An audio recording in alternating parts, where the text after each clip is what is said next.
ہمارے اہم مقدمات کی سماعت ہوئی، جس میں دو کیسز جو انتہائی اہم نوعیت کے تھے، وہ ایک علی امین خان گنڈپور ورسز گورنمنٹ آف کے پی اور ایک دوسرا case Pakistan Tehreek Insaf versus government of کے پی، یہ آج سماعت کے لیے مقرر تھی۔ پہلے ہی پشاور ہائی کورٹ نے ہمارے کنونشن کے انعقاد پہ صوبے بھر کے ڈپٹی کمشنر کو ہدایت نامہ جاری کیا تھا کہ ہمیں قانون کے مطابق ٹریٹمنٹ دی جائے، اور جس پہ منصیرہ میں پھر انہوں نے ہمارے کنونشن پہ یلغار کیا، وہاں سے کرسیاں اٹھا کے لے گئے، ورکر کو پکڑا۔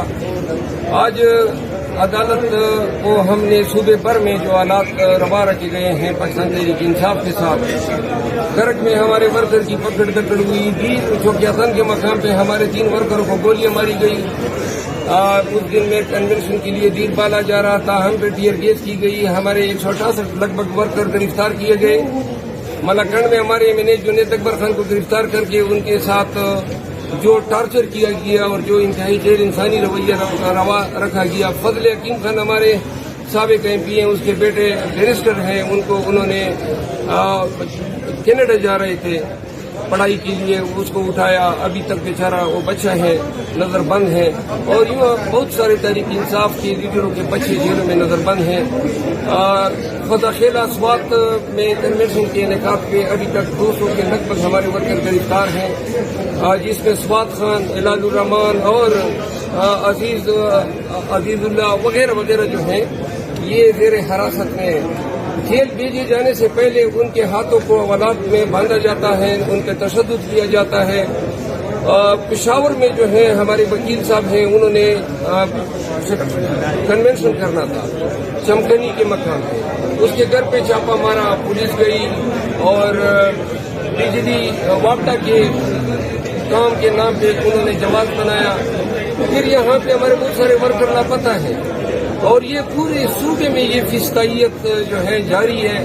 اب ہم کہاں پہ جا کے روئے؟ کرک میں ہمارا کنونشن تھا، مجھے انہوں نے تحویل میں لیا اسلام آباد میں، اور اس کے علاوہ گزشتہ 5 دنوں میں میرے خلاف 7 FIR درج ہوئی ہے، پورے کے پی میں درج ہو رہے ہیں، ایک کل اسلام آباد میں درج ہوا، اور یہی حالت پاکستان تحریک انصاف کے تمام لیڈروں کی ہے۔ کرک میں جو ہے انہوں نے 150 سے زیادہ ورکروں کو کرک میں پورا کنونشن کے انعقاد پہ تمام کو حراست میں لیا ہوا ہے۔ انسداد دہشت گردی کے پرچے، یہ کیا ہے؟ یہ صوبے میں کیا ہو رہا ہے؟ اور ان عوام کے حقوق کی ضامن کون ہے؟ ہمیں کسی ایک ضلع میں جو ہے کنونشن کی اجازت نہیں دی گئی، تمام ڈپٹی کمشنروں سے ہم نے رجوع کیا۔ آج میرا کیس لگا ہوا تھا PTI ورسز گورنمنٹ آف کے پی، DC پشاور کو درخواست دی ہے کہ 10 دسمبر کو ہم جلسہ کرنے جا رہے ہیں، جلسے کی اجازت نہیں ہے۔ اب اس پشاور میں ایک ہفتے میں کن کی جلسے ہوئے؟ بلاول بھٹو زرداری کا جلسہ ہوا، مولانا فضل الرحمان صاحب کا جلسہ ہوا، جماعت اسلامی کا جلسہ ہوا، حتیٰ کہ خماریان کلچرل شو کے نام پہ یہاں پہ ہزاروں کی تعداد میں انہوں نے فیسٹیول بھی کرائے، لیکن اگر نہیں اجازت تو پاکستان تحریک انصاف کے لیے نہیں ہے، اور نہ کہ صرف اجازت نہیں دیتے ہیں، الٹا مارتے ہیں، پیٹتے ہیں۔ آپ لوگوں نے دیکھا کہ ہم نے ان کو کہا ہمیں اجازت دیں، اجازت نہیں دیں گے، ہم اپنی پرائیویٹ پریمیسز میں کریں گے آپ، اور ہم کے پی کے لوگ اب نکلنا شروع ہو گئے۔ آپ نے اپنے تعین روکنے کی پوری کوشش کی، لیکن عوام کی اس جمع غفیر کو کوئی روک نہیں سکا۔